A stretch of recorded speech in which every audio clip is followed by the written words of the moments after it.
ಈಗ ಟಾಸ್ ಗೆದ್ದಿದೆ RCB ತಂಡ. ಒಂದು ಒಳ್ಳೆಯ ಸೈನ್ ಇದು. SRH ವಿರುದ್ಧ ಬೌಲಿಂಗ್ ಆಯ್ದುಕೊಂಡಿದೆ ನಮ್ಮ ರಾಯಲ್ ಚಾಲೆಂಜರ್ಸ್ ಬೆಂಗಳೂರು. ಒಳ್ಳೆಯ ಸೈನ್. ಯಾಕೆ ಅಂತ ಅಂದ್ರೆ ಮೊದಲ ಪಂದ್ಯ ಇದು ಈ 2026ರ 19ನೇ ಸೀಸನ್ನಲ್ಲಿ. ಸೊ ಹಂಗಾಗಿ ಏನಾಗುತ್ತೆ ಅನ್ನೋ ಕುತೂಹಲ ಇತ್ತು. ಜೊತೆಗೆ ಚೇಸಿಂಗ್ ಮಾಡ್ತಾರೆ.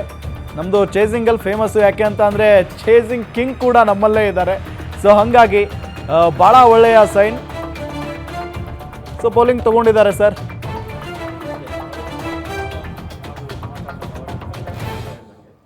ಒಂದು ಪಿಚ್ನ ನೋಡಿದ್ದಾರೆ. ಎಷ್ಟೇ ಏನೇ ನಮಗೆ ಗೊತ್ತಿದ್ರು ಪಿಚ್ ಅನ್ನೋದು ನಮಗೆ ಅದು ಆಡಾಗ್ಲೇ ಗೊತ್ತಾಗೋದು. ಯಾಕಂದ್ರೆ 10 ತಿಂಗಳಿಂದ ಆಡಿಲ್ಲ. ಆ ಒಂದು ದೃಷ್ಟಿಯಿಂದ ಫಸ್ಟ್ ಅವ್ರನ್ನ ಬ್ಯಾಟಿಂಗ್ ಮಾಡ್ತಾರೆ. ಸೊ ಎಷ್ಟು ಮಟ್ಟಿಗೆ ಅವರು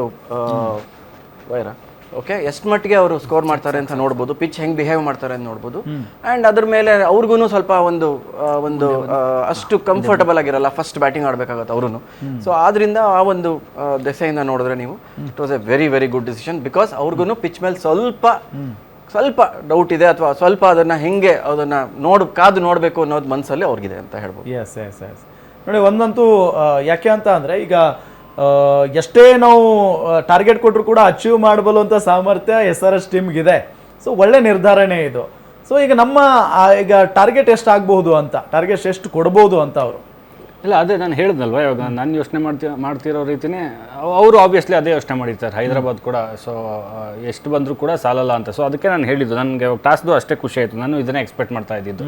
ಹೇಳಿದ್ನಲ್ವ, ಚಿನ್ನಸ್ವಾಮಿಯಲ್ಲಿ ಯಾವ ಸ್ಕೋರ್ ಕೂಡ ಗ್ಯಾರಂಟಿ ಇಲ್ಲ ಅಂತ. ಅವ್ರಿಗೂ ಗೊತ್ತು, ಹೈದರಾಬಾದ್ಗೂ ಟೀಮ್ಗೂ ಗೊತ್ತು. ನಮಗಿರೋ ಬಲಿಷ್ಠ ಬ್ಯಾಟಿಂಗ್ ಲೈನಪ್ಗೆ 170 180 ಇದೆಲ್ಲ ಏನಿಲ್ಲ. ಆಬ್ವಿಯಸ್ಲಿ 200+ ನೋಡ್ತಾರೆ ಆಲ್ರೆಡಿ. ಇವಾಗ ಅವ್ರ ಬ್ಯಾಟಿಂಗೇ ಬಲ ಅಂತಿದ್ದಾಗ ಎರಡೂ ಟೀಮ್ಗಳು ಹಂಗೆ ಇದಾವೆ. ಸೊ ಆಗ 180 200 ಅಲ್ಲ, ಅವರು ಆಬ್ವಿಯಸ್ಲಿ 230 240 ಈ ಥರ ನೋಡ್ತಾ ಇರ್ತಾರೆ. ಯಾಕಂದ್ರೆ ಅವ್ರಿಗೂ ಗೊತ್ತು ನಾವು ಡಿಫೆಂಡ್ ಮಾಡ್ಕೊಳ್ಳೋದು ಕಷ್ಟ ಇದೆ, ಬೌಲರ್ಸ್ ಇಲ್ಲ ಅಂತ. ಸೊ ಬ್ಯಾಟಿಂಗ್ ಮೇಲೆ ಡಿಪೆಂಡ್ ಆಗಿರೋದ್ರಿಂದ 220+ ಅಂತೂ ನೋಡ್ತಾ ಇರ್ತಾರೆ. ಓಕೆ, ಇದು ನಮ್ಮ ಬೌಲರ್ಗಳಿಗೆ ಚಾಲೆಂಜ್ ಅಂತ ಅಲ್ಲ, ಆಲ್ರೆಡಿ ಟಾಸ್ಕ್ ಅತಿ ಕಡಿಮೆ ಸ್ಕೋರ್ ಕಟ್ ಹಾಕ್ಬೇಕಲ್ಲ ಅಂತ. ಇಲ್ಲ, ಏನಿಲ್ಲ, 200ವರೆಗೂ ಏನು ತೊಂದರೆ ಇಲ್ಲ. ಇವಾಗ ಯಾಕೆಂದ್ರೆ ಇವಾಗ ಹೇಳ್ದಲ್ಲ ಸರ್, ಹೇಳ್ದಾಗೆ 10 ತಿಂಗಳಿಂದ ಆಡಿಲ್ಲ ಅಂತ. ಸೊ ಇವಾಗ ಅವ್ರಿಗೆ ಎಷ್ಟು ಹೊಡಿತಾರೋ ಅಂದ್ರೆ ನಮಗೂ ಅಷ್ಟೇ ಅಲ್ವ. ಇವಾಗ ನಮಗೊಂದು ಆಪರ್ಚುನಿಟಿ ಅಂದರೆ ಪಿಚ್ ಹೇಗೆ ಬಿಹೇವ್ ಮಾಡುತ್ತೆ, ಬ್ಯಾಟರ್ಸ್ ಎಲ್ಲ ನೋಡ್ತಾ ಇರ್ತಾರೆ. ಬೌಲರ್ಸ್ ಮಾಡ್ತಾ ಇದ್ರೆ ನೋಡ್ತಾ ಇರ್ತಾರೆ ಸ್ವಿಂಗು ಎಲ್ಲ ಹೆಂಗಾಗ್ತಿದೆ, ಪಿಚ್ ಹೇಗೆ ಬಿಹೇವ್ ಮಾಡುತ್ತೆ ಅಂತ. ಸೊ ಅತಿ ಕಡಿಮೆಗೆ ಇವಾಗ 180 ಹೊಡ್ಸ್ಕೊಂಡ್ರು ನಂಗೆ ಏನು ಬೇಜಾರಿಲ್ಲ. ಚಿನ್ನಸ್ವಾಮಿಯಲ್ಲಿ 180 ಅಂದರೆ ಹೆಡ್ಡು ಮತ್ತು ಈಶಾನ್ ಅವರೆಲ್ಲರೂ ಫಾರ್ಮಲ್ಲಿ ಇದ್ದಾರೆ. ಅಭಿಷೇಕ್ ಶರ್ಮಾ ವರ್ಲ್ಡ್ ಕಪ್ಪಲ್ಲಿ ಸ್ವಲ್ಪ ಆಚೆ ಹೋದ್ರು, ಬಟ್ ಫೈನಲಲ್ಲಿ ಫಾರ್ಮಿಗೆ ಬಂದರು. ಬಟ್ ಇಶಾನ್ ಕಿಶನ್ ಯಾವ ಲೆವೆಲಲ್ಲಿ ಅಂದ್ರೆ ಇಂಡಿಯಾ ಟೀಮಲ್ಲೇ ಇರಲಿಲ್ಲ, ಟಕ್ಕತ್ ಒಂದೇ ಸಲ ವರ್ಲ್ಡ್ ಕಪ್ ಬಂದ್ರು. ಸೊ ಹಂಗಾಗಿ ಅಷ್ಟು ಚೆನ್ನಾಗಿ ಪರ್ಫಾರ್ಮ್ ಮಾಡಿರೋದಕ್ಕೆ ಬಂದಿರೋದು.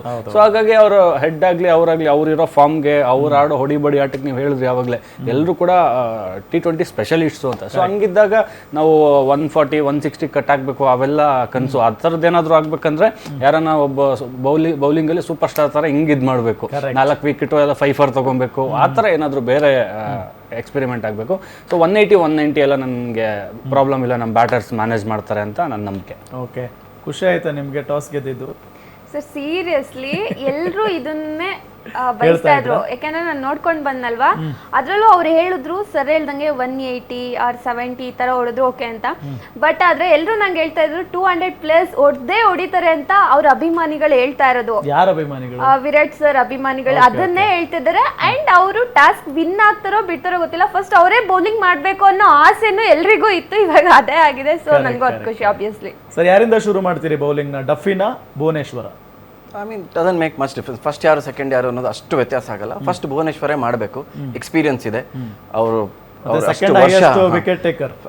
ಫಸ್ಟ್ 6 overs ಅಲ್ಲಿ 80 ವಿಕೆಟ್ ಅನ್ನು ತೆಗೆದಿದ್ದಾರೆ, ಹೈಯೆಸ್ಟ್ ಅದು.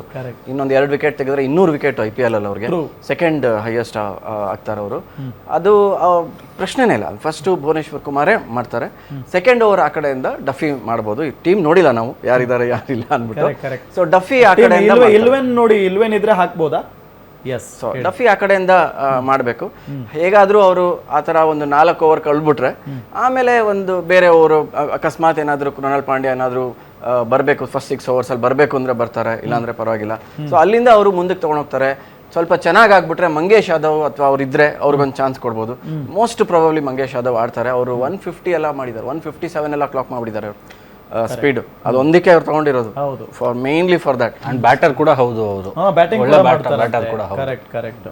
ಸೊ ಹಂಗಾದ್ರೆ ಮಂಗೇಶ್ ಯಾದವ್ ಬಂದ್ರೆ ಒಂದು 9 ವರೆಗೂ ಬ್ಯಾಟ್ಸ್ಮನ್ಗಳು ನೋಡ್ಬೋದಾ? ಅದೇ ಒಂದು ಫಾರಿನರ್ ಎಕ್ಸ್ಟ್ರಾ ಹಾಕೊಂಡು ಬರೀ ಬೆತ್ತಲ್ನ ಬ್ಯಾಟಿಂಗ್ ಮೇಲೆ ಡಿಪೆಂಡ್ ಆಗೋದ್ರಿಂದ ಮಂಗೇಶ್ ಯಾದವ್ ಕೂಡ ಅದು ಅಡೆಡ್ ಅಡ್ವಾಂಟೇಜ್, ಬ್ಯಾಟಿಂಗು ಆಡ್ತಾರೆ ಅಂಡ್ ಇದು ಮಾಡ್ತಾರೆ ಅಂತ.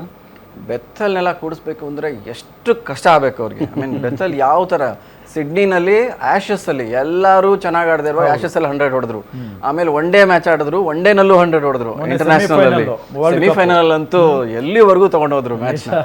ಸೊ ಅವ್ರನ್ನ ಡ್ರಾಪ್ ಮಾಡಕ್ಕೆ ವಿಪರೀತ ಕಷ್ಟ ಆಗುತ್ತೆ, ಆದ್ರೆ ವಿಧಿ ಇಲ್ಲ. Will have to start with Phil Salt. ಅಣ್ಣ ಹೆಂಗ್ ಹೋಗುತ್ತೆ ಅಂತ ನನ್ನ ಟೈಮಲ್ಲಂತೂ ಬೆತ್ತಲ್ ಇದ್ದೇ ಇರ್ತಾರೆ, ಸಾಲ್ಟ್ ಇರಲ್ಲ. ಅಲ್ಲ ಇವಾಗ ನಮ್ ಕೇಳಿದ್ರೆ ಅಷ್ಟೊಂದೇನು ಡಿಫ್ರೆನ್ಸ್ ಆಗಲ್ಲ. ಒನ್ ಸೈಡೆಡ್ ಅಂತೂ ಇಲ್ವೇ ಇಲ್ಲ. ಒನ್ ಸೈಡೆಡ್ ಇದ್ರೆ ನಾವು ಚರ್ಚೆನೆ ಮಾಡ್ತಾ ಇರ್ಲಿಲ್ಲ. ಈಗ ಇನ್ ಕೇಸ್ ಬೆತ್ತಲ್ ನಾಡ್ಸ್ಬಿಟ್ಟು ಸಾಲ್ಟ್ ಇಲ್ಲಾರು ಅದೇನ್ ನಂಗೆ ಆಶ್ಚರ್ಯ ಆಗಲ್ಲ. ಯಾಕಂದ್ರೆ ಅಷ್ಟು ಚೆನ್ನಾಗಿ ಅಂತ ಹೈ ವೋಲ್ಟೇಜ್ ಮ್ಯಾಚಸ್ ಅಲ್ಲಿ ದೇಶದ ಪರ ಆಡಿ ನಮ್ಮ ಅಂತ ಬಲಿಷ್ಠ ಇಂಡಿಯಾ ಅಪೋಸಿಟ್ ಅಲ್ಲಿ ವರ್ಲ್ಡ್ ಕಪ್ ಅಲ್ಲಿ ಅಷ್ಟು ಚೆನ್ನಾಗಿ ಆಡ್ಕೊಂಡ್ ಬಂದು ಸೆಂಚುರಿ ಹೊಡೆದು ಹೇಳ್ಬೇಕಾದ್ರೆ ಅವತ್ತು ಒನ್ ಮ್ಯಾನ್ ಆರ್ಮಿ. ಅಂಡ್ ಯಾವತ್ತು ಕೂಡ ನಮ್ಮ ಇಂಡಿಯನ್ ಬೌಲರ್ಸ್ ಬೆತ್ತಲ್ನ ಔಟ್ ಮಾಡೋದಕ್ಕಾಗ್ಲಿಲ್ಲ. ಪ್ರೆಷರ್ ಬಿದ್ದು ಓಡ್ಲೇಬೇಕಾಗಿ ಬಂದು 2 ರನ್ ನೋಡ್ಬೇಕಾದ್ರೆ ಔಟ್ ಆಗಿದ್ದು. ಅಷ್ಟು ಚೆನ್ನಾಗಿ ಪರ್ಫಾರ್ಮ್ ಮಾಡಿದ್ದಾರೆ. ಬೆತ್ತಲ್ ನಾಡ್ಸಿದ್ರು ನನ್ಗೆ ಅದು ಹ್ಯಾಪಿನೇ. ಬಟ್ 2ರಲ್ಲಿ 1 ಪಿಕ್ ಮಾಡಿ ಅಂತ ನೀವು ಹೇಳಿದಾಗ ಸಾಲ್ಟ್ ಅಥವಾ ಇವ್ರನ್ನ ಪಿಕ್ ಮಾಡ್ಲೇಬೇಕಾಗುತ್ತೆ. ಬೆತ್ತಲ್ ನಾಡ್ಸಿದ್ರು ಕೂಡ ಐ ಆಮ್ ಹ್ಯಾಪಿ, ಅಷ್ಟು ಚೆನ್ನಾಗಿ ಪರ್ಫಾರ್ಮ್ ಮಾಡಿದ್ದಾರೆ.